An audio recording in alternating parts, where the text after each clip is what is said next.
दीवार पर बैठी वो लड़की एक किताब पढ़ रही थी। बारिश की बूंदें उसके कपड़ों को भिगो रही थीं, लेकिन उसे परवाह नहीं थी। उस पल मानो दुनिया उसके लिए थम गई थी। उसे ये तक नहीं पता था कि दूर एक आदमी खड़ा चुपचाप उसे देख रहा था। वो आदमी जो कभी यहां रुकने वाला नहीं था, अब रुकने का फैसला कर चुका था। लड़की चाहे जो कर रही हो, वो बस उसे निहारता रहता। एक शाम जब बाहर से कोई आवाज आई, आदमी ड्राइंग रूम की तरफ गया और वहीं उसने देखा लोलिटा फ्रिज के सामने बैठी चुपके से आइसक्रीम चुरा रही थी।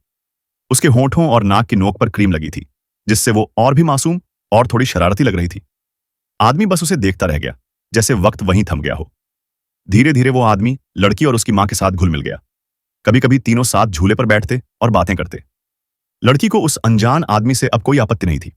उसकी मां को यह आदमी पसंद है। जब मां ने उसे कमरे से जाने को कहा, तो लड़की ने उसका ध्यान खींचने के लिए डांस करना शुरू कर दिया, मानो कह रही हो, मैं नहीं जाना चाहती।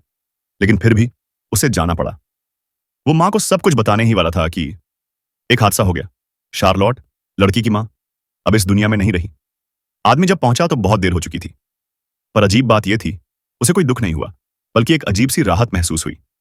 और तभी वो लड़की वापस आ गई, हंसती हुई, खुश नजर आ रही थी, मानो अब वो फिर से घर लौट आई हो।